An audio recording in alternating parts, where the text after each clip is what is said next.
So here we are with our project that is Whole Food, Whole Life. It is a fitness tracking system developed by the team. And the team members are Ayush Shah, Devansh Mehta, and Iravati Raje. Now let's talk about the presentation outline.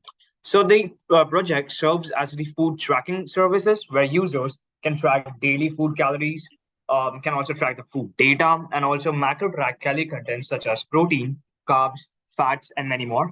We also develop the system with taking the user's perspective that if the food recipe which the users are searching are not available in the data set, then they can add it in our data set by putting the for the values which is required.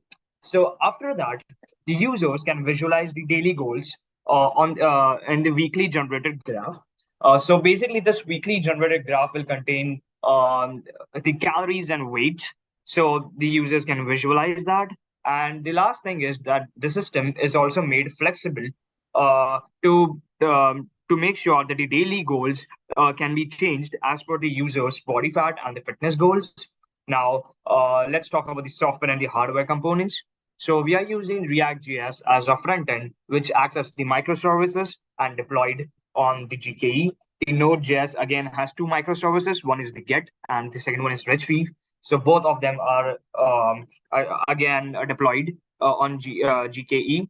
And we are using the MongoDB database, which is a data layer as a microservice. And then we are using GCP Cloud Storage as our storage services. Lastly, as I said, that GK is the deployment or cloud which we are using to host all the microservices. And now let's talk about the architecture. So as we can see, our system consists of three distinct layers. The first is the presentation layer, which is our React.js frontend that is available to the user. Moving on to the logic layer, which consists of our two Node.js microservices. The main aim of us for dividing the microservices was that one microservice can take care of all of the retrieval from the databases, while the other can move on with the saving and the updating of the databases. This is to make sure that in the event of a failure of one of the services, the other can still run, and so we can still provide the user with some of the functionalities on our website.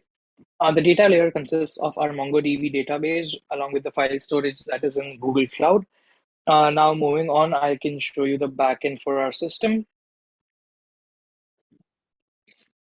So as we can see, this is our deployments running on our Kubernetes cluster. We've got one cluster with 3 deployments.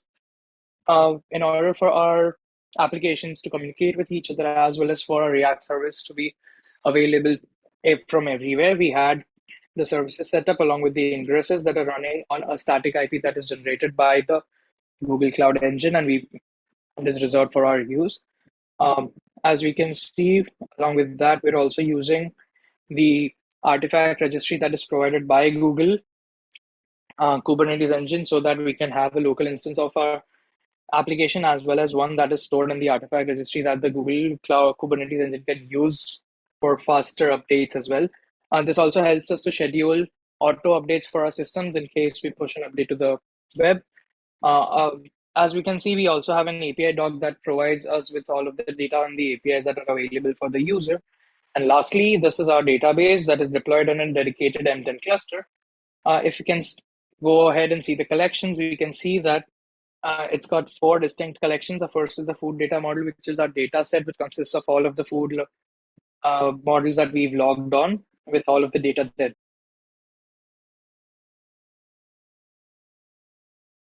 Looking at the debugging aspect of the project, we have extensively mocked our API endpoints and our front end to make sure that our development is correct and that when we integrated the two systems together, there were no issues. We also use certain software to test and unit test our development, We also, the most primary way of debugging during development was looking at the system logs, figuring out what went wrong and how we can fix it. We also used live probes to make sure that our deployed system is up and running. We also made sure that our system is available by health checks with GKE every 5 seconds. Learnings from the project. First and foremost was the importance of hosting multiple microservices in the backend. This made sure that we understand how we can make our system available and scalable with ease. Second point was making sure that our systems and services are always up and running by using health checks. And the third point was learning how key value store databases are different from, say, relational databases. And also, the final point would be learning and further increasing our understanding and knowledge of front end and back end development. Now, moving on to the demo of our project. This is the login page. So we have our user John Doe who is logging into the system. And as John Doe logs into the system, he can see his calorific value consumed per week on this graph. He can also check his weight fluctuations recorded on this graph.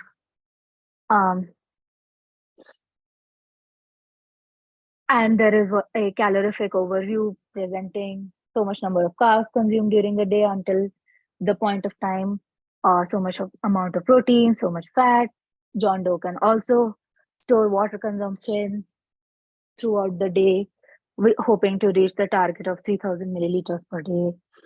In case John Doe wants to look at the recipes that he has written to ensure certain amount of calorie intake every day, he can look at his pre-existing recipes. He can also create a new recipe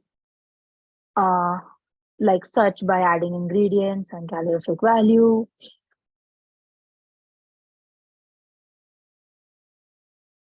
In case John Doe wants to add entire meal calorific values, he can do that as well by searching for, say, pasta. This showed up with a bunch of pasta recipes with different ingredients. So John Doe can choose whichever ingredients are the closest to his consumption. And when he clicks on this, it will get added to his daily calorific overview. That's it for the demo. And thank you for your time and patience.